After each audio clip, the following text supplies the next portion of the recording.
நீங்க எப்பதாவது ஒரு பழுதான மிஷின எப்படி சொல்றது? ஒரு வேலை செய்யாத மோட்டார சரி செய்ய முயற்சி பண்ணியிருக்கீங்களா? ம். நெறைய தடவ நடந்திருக்கு. ஆமா. யோசிச்சு பாருங்க. ஒரு மோட்டார் ஓடலன்னா நாம பொதுவா என்ன பண்ணுவோம்? 1. அந்த மிஷின்ல அளவுக்கு அதிகமா எண்ணெய ஊற்றி அது எப்படியாவது ஓடிடாதா அப்படின்னு பாப்போம். கரெக்ட். அது வேலை செய்யலன்னா நமக்கு உடனே பயங்கர கோவம் வரும். அந்த விரக்தியில ஒரு பெரிய சுத்தியல எடுத்து அத ஓங்கி அடிச்சு உடைக்க பாப்போம். பாத்தீங்கன்னா, இந்த 2மே முற்றிலும் தவறான அணுகுமுறைகள் இல்லையா? கண்டிப்பா. அந்த மிஷினை எப்படி பழுது பார்க்கணும் அப்படிங்கிற ஒரு அடிப்படை புரிதல் இல்லாததால தான் இந்த 2 முட்டாள்தனமான வேலைகளையும் நாம செய்றோம். எக்ஸாக்ட்லி. இதையே கொஞ்சம் மாத்தி யோசிப்போம். மனித மனதின் துன்பங்களுக்கும் பிரச்சனைகளுக்கும் தீர்வு காண முயலும் போதும் மனிதர்கள் ஆயிரக்கணக்கான வருஷமா இதே 2 அதீத தவறுகளை தான் செஞ்சுக்கிட்டு வராங்க. இன்னைக்கு நம்மளோட இந்த ஆழமான தேடல்ல சித்தார்த்த கௌதமர் அப்படிங்கிற ஒரு மனிதர் எப்படி அந்த சுத்தியலையும் எண்ணெயும் கீழே வச்சுட்டு மனித மனதின் உண்மையான இயல்பை, அதாவது அதோட நுட்பமான அறிவியலை கண்டுபிடிச்சார் அப்படிங்கறத தான் நம்ம பார்க்க போறோம். ஆமா, இது ரொம்ப சுவாரஸ்யமான ஒரு டாபிக். இன்னைக்கு நாம அலச போற மூலத் தகவல் மகாசி சயாடோ அவங்க எழுதின தம்மசக்க பவத்தன சுத்தத்தின் மிக விரிவான விளக்க உரை. இது புத்தர் ஞானம் பெற்ற பிறகு வழங்கிய முதல் போதனை. சரி, இத நாம விரிவா பாப்போம்.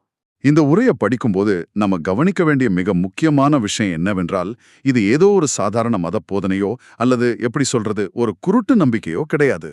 ஓ, அப்புறம் இது வேற என்ன? இது மனித ஓவியலின் அதாவது சைக்காலஜியோட ஒரு மாபெரும் திறப்பு அப்படின்னு சொல்லலாம்.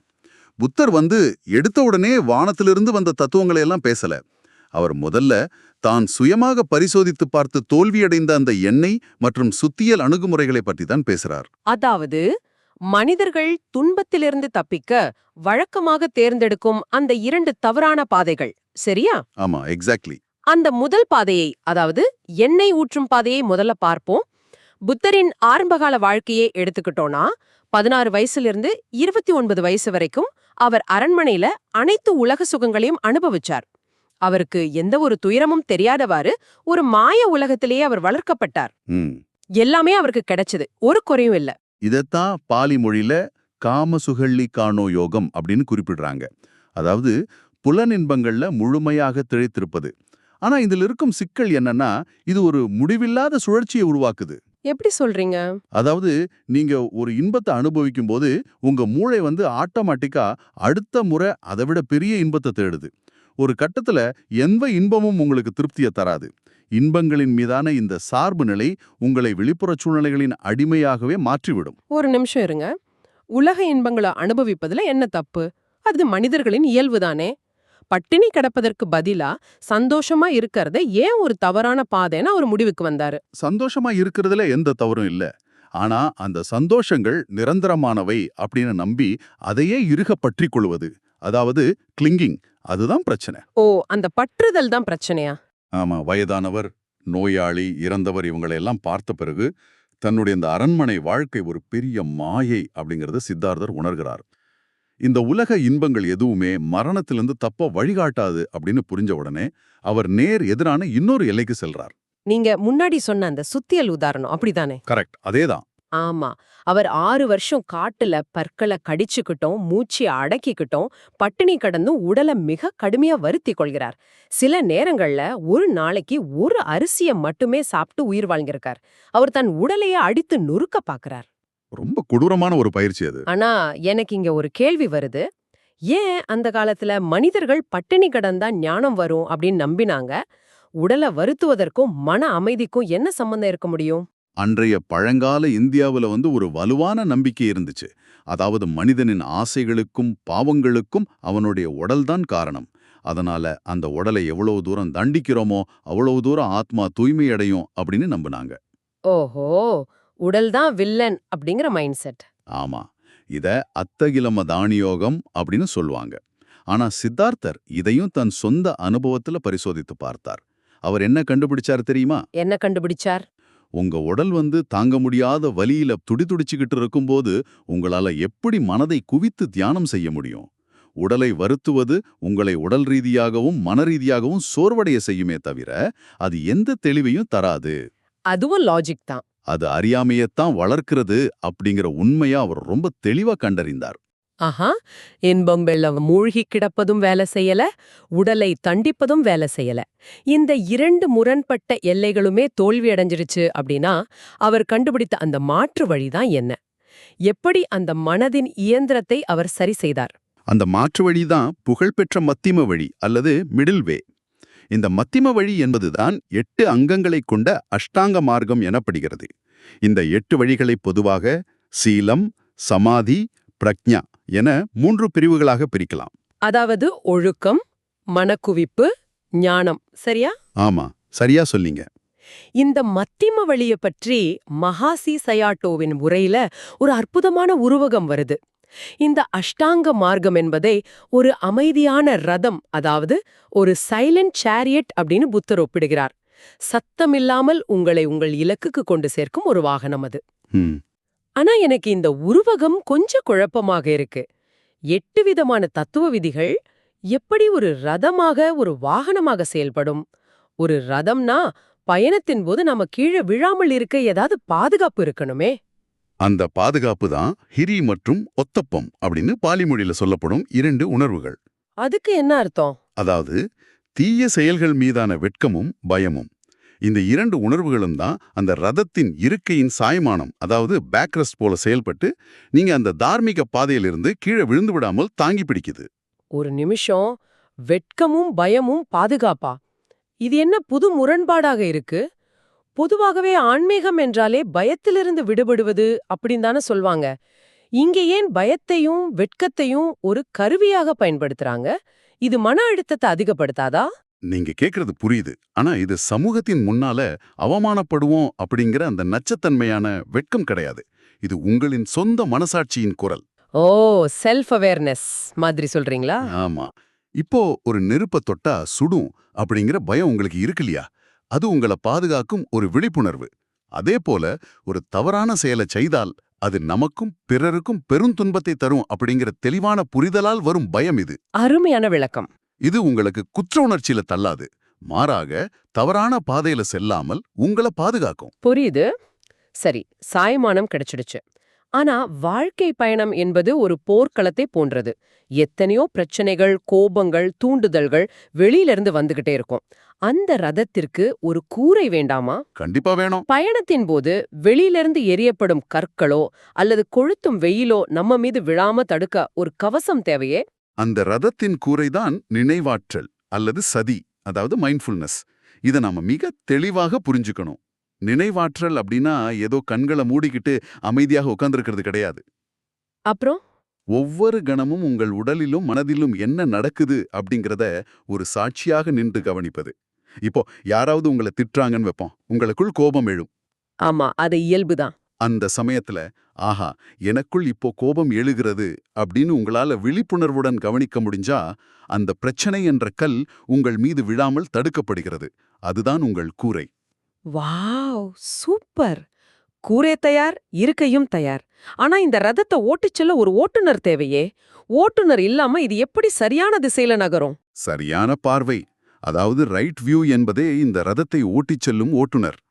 உங்களது சொந்த செயல்களே உங்கள் வாழ்க்கையை தீர்மானிக்கின்றன அப்படிங்கிற ஆழமான புரிதலும் உலகில் உள்ள எல்லாமே நிலையற்றவை அப்படிங்கிற தெளிவான பார்வையும் இல்லைன்னா நீங்க எவ்வளவு தியானம் செய்தாலும் ரதம் ஒரே இடத்துல தான் சுத்திக்கிட்டு இருக்கும். சோ அந்த ரைட் வியூ தான் ஸ்டியரிங் வீல் மாதிரி. எக்ஸாக்ட்லி. இந்த சரியான பார்வை தான் உங்களை இலக்கை நோக்கி கொண்டு போகுது. சரி, இப்போ நம்ம கிட்ட ஒரு சிறப்பான அமைதியான ரதம் இருக்கு, ஒரு ஓட்டுநரும் இருக்காரு. ஆனா தர்க்க ரீதியாக சிந்தித்து பாருங்க. ஒரு ரதம் என்பது தப்பித்துச் செல்வதற்கான ஒரு வாகனம். நாம எதற்காக இந்த பயணத்தை மேற்கொள்ளணும்? நாம எதிலிருந்து தப்பிக்க இந்த ரதத்தை பயன்படுத்துறோம்? இதுதான் நாம மிக ஆழமாக புரிந்து கொள்ள வேண்டிய புள்ளி. எந்த நெருப்பிலிருந்து தப்பிக்க நாம் ஓடுறோம்? இதற்காகத்தான் 4 ஆரிய உண்மைகளை புத்தர் நமக்கு விளக்குகிறார். இதுல முதலாவது உண்மை துக்கம். சரி. நாம வழக்கமாக துக்கம் என்பதை உடல் வலி, நோய், ஏமாற்றம், பணக்கஷ்டம் அப்படின்னு மட்டும்தான் சுருக்கி புரிந்து கொள்கிறோம். ஆனா இந்த உரை விளக்கும் துக்கம் என்பது நமது அன்றாட வாழ்வின் ஒவ்வொரு அணுவிலும் கலந்திருக்கு. அத எப்படி நடைமுறை வாழ்க்கையோட தொடர்பு படுத்துவது? ஏன்னா வாழ்க்கையே துக்கம் அப்படின்னு சொல்லும்போது அது கேட்பதற்கு மிகவும் அவநம்பிக்கையான, ரொம்ப நெகட்டிவான ஒரு தத்துவமா ஒலிக்கிறதே. எனக்கு புரியுது. ஆனா இது நெகட்டிவ் கிடையாது. இதுதான் யதார்த்தம். உதாரணத்திற்கு விபரிணாம துக்கம் என்றொரு வகையை சொல்றாங்க. அதாவது மாற்றத்தின் துக்கம். மாற்றத்தின் துக்கமா? ஆமா, நீங்க ஞாயிற்றுக்கிழமை மாலை நேரத்தை நினைத்து பாருங்க. சனிக்கிழமையும் ஞாயிறு பகலும் மிக சந்தோஷமா இருந்திருக்கும். ஆனா ஞாயிறு மாலை 6 மணி ஆகும்போதே திங்கட்கிழமை வேலைக்கு செல்லணுமே அப்படிங்கிற ஒரு பதற்றம், ஒரு விதமான பயம் மனதிற்குள் மெதுவாக ஊடுருவும். ஆமா, அந்த சண்டே ஈவினிங் சிண்ட்ரோம். அதேதான். உங்களுக்கு எந்த நோயும் இல்ல, எந்த வலியும் இல்ல, ஆனா உங்க சந்தோஷம் முடிவுக்கு வரப்போகிறது அப்படிங்கிற அந்த மாற்றமே உங்களுக்கு துன்பத்தை கொடுக்குது இல்லையா? அந்த மகிழ்ச்சியே துக்கத்திற்கான விதயத்தன்னுள் மறைத்து வச்சிருக்கு. ஓ, ரொம்ப கரெக்டா சொன்னீங்க. இது அனைவருமே தினமும் உணரும் ஒரு விஷயம்தான். ஆனா இதை விட ஆழமான ஒரு துக்கத்தை மகாசி சாயாட விளக்குகிறார்.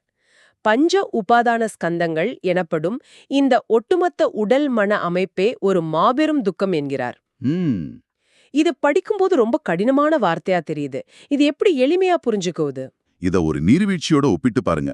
தூரத்திலிருந்து பார்க்கும்போது நீர்வீழ்ச்சி என்பது ஒரே திடமான பொருளை போல, நிரந்தரமான ஒன்றை போல தெரியும். ஆனா அருகில் சென்று பார்த்தால்தான் தெரியும், ஒவ்வொரு நொடியும் லட்சக்கணக்கான நீர்த்துளிகள் கீழே விழுந்து தொடர்ந்து மாறிக்கொண்டே இருக்கு அப்படின்னு. ஆமா, உண்மைதான். நமது உடலும் மனதும் அப்படிதான்.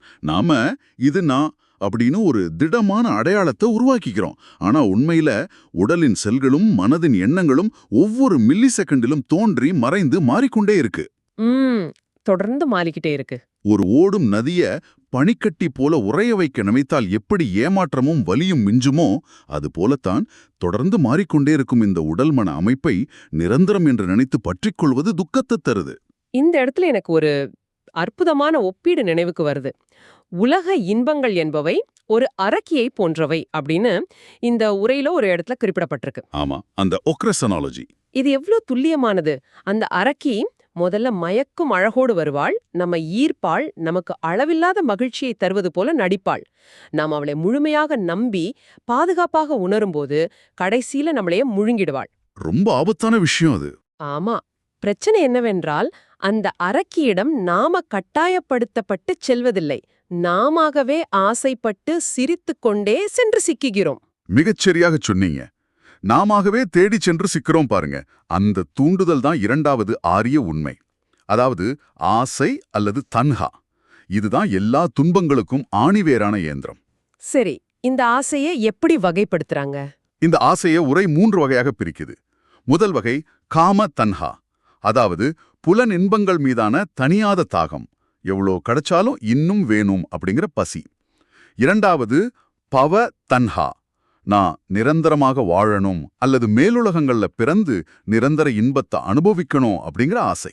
அப்புறம் மூன்றாவது விபவ தன்ஹா, வாழ்க்கை இவ்வளோ கஷ்டமா இருக்கே, பேசாம இறந்து விட்டால் எல்லாம் முடிஞ்சிடும், எதற்கும் பொறுப்பில்ல அப்படின்னு நினைச்சு தப்பித்தலின் பால் செல்லும் ஆசை. ஓ, சூசைடல் தாட்ஸ் மாதிரி. இந்த ஆசைகள் தான் ஒரு மனிதனை திரும்ப திரும்ப பிறப்பிறப்பு சுழற்சியில சிக்க வைக்குது அப்படிங்கறத விளக்குவதற்கு இந்த உரையில ஒரு அதிர்ச்சி அளிக்கும் கதை ஒன்னு சொல்லப்பட்டிருக்கு. அந்த இளவரசி கதை தானே? ஆமா, ககுசந்த புத்தர் காலத்துல வாழ்ந்த ஒரு இளவரசியின் கதை அது. அந்த இளவரசி இறந்து தன் முந்தைய கர்மாக்களின் காரணமாக அடுத்த பிறவியில ஒரு கோழியாக பிறக்கிறா. அந்த கோழி ஒரு கழுகால் கொல்லப்படுவதற்கு முன்பு ஒரு துறவி தியானம் செய்வதை பார்த்த அந்த ஒரு சிறிய புண்ணியத்தால் மீண்டும் உப்பாரி அப்படிங்கிற இளவரசியாக பிறக்கிறாள். இதுவே ஒரு பெரிய ரோலர் கோஸ்டர் பயணம் போல இருக்கு. ஆனா கதை அத்தோட முடிஞ்சிடல. அதோட உச்சக்கட்டமே இனிமேல் தானே வருது. மீண்டும் பிறந்த அந்த இளவரசி உப்பாரி பிற்காலத்துல ஒரு துறவியாகிறா. ஒரு நாள் கழிவறையில உள்ள புழுக்களை பார்த்து வாழ்க்கையின் நிலையாமை எண்ணி மிக தீவிரமாக தியானம் செய்றா. ஓ, ஓகே. அந்த தியானத்தின் பலனாக அவள் பிரம்மலோகத்திற்கு செல்றா. பிரம்மலோகம் என்பது ஆசைகளற்ற பல கோடி வருடங்கள் நிம்மதியாக வாழக்கூடிய மிக உயர்ந்த ஒரு தேவலோகம். அங்கே அவள் பல காலங்கள் வாழ்றா.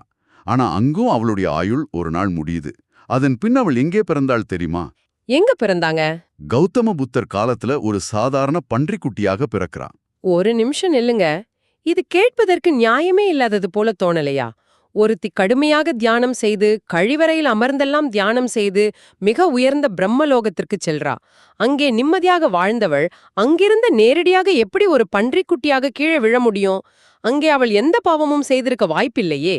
இங்கதான் ஆசையின் மிக நுட்பமான பொறிமுறை, அதாவது அந்த மெக்கானிசம் வேலை செய்யுது. நீங்க தியானம் செய்வதன் மூலம் உங்களுடைய ஆசைகளை தற்காலிகமாக அடக்கி வைக்கலாம். அது எப்படின்னா, ஒரு புல்தரையின் மீது ஒரு பெரிய பாறாங்கல்ல தூக்கி வைப்பது போல. கல் இருக்கிற வரைக்கும் புல் வளராது, கரெக்டா? எக்ஸாக்ட்லி. இளவரசி பிரம்மலோகத்தில் இருந்தவர அந்த அமைதி என்ற பாறாங்கல் அவளது ஆசைகளை அழுத்தி வச்சிருந்தது. ஆனா அந்த ஆசையின் வேர்கள் முழுமையாக அழிக்கப்படல.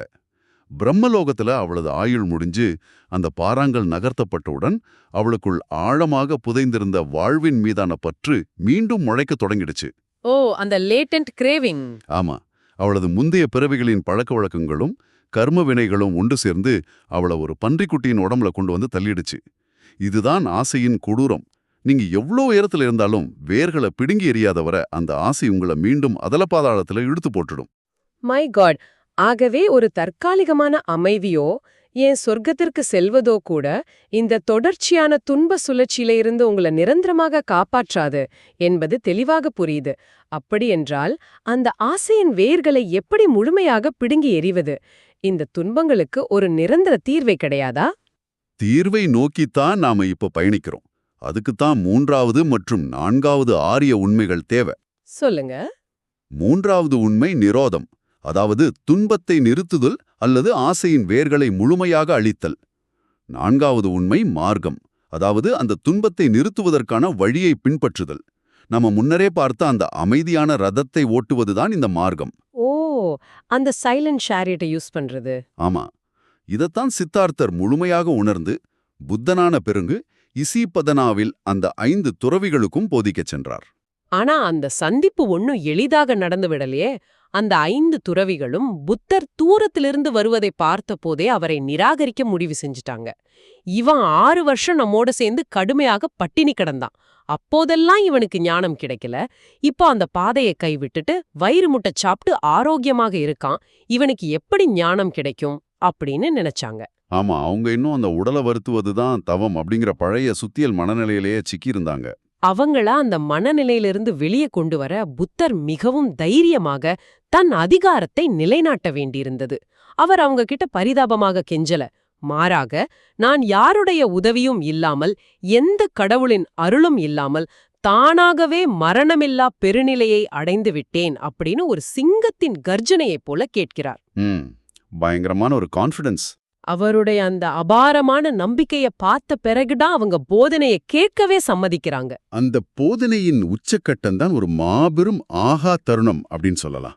புத்தர் தனது அமைதியான ரதம் பற்றியும் அந்த 4 ஆரிய உண்மைகள் பற்றியும் அவை எவ்வாறு ஒன்றோடொன்று தொடர்புடையவை என்பது பற்றியும் மிகத் தெளிவாக விளக்குகிறார். சரி. அதை கூர்ந்து கவனித்துக் கொண்டிருந்த கௌண்டின்யர் என்ற துறவிக்கு உடனடியாக ஒரு பெரிய திறப்பு ஏற்படுது. இதைத்தான் உரை அவருக்கு தம்மக்கண் திறந்தது அப்படின்னு சொல்லுது. அந்த தம்மக்கண் திறந்தபோது அவர் உணர்ந்த அந்த மாபெரும் உண்மை என்ன? ஏதோ பெரிய மந்திர சக்தி அவருக்கு கிடைச்சுடுச்சா?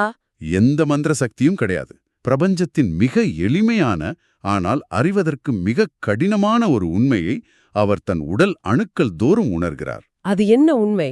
யாதொன்று தோன்றும் இயல்புடையதோ அது மறையும் இயல்புடையது அப்படிங்கிற அந்த ஒற்றை உண்மைதான் அது. உண்மைய சொல்ல போனா இதை நான் படிக்கும்போது எனக்கு பெரிய ஆச்சரியமும் ஏற்படல.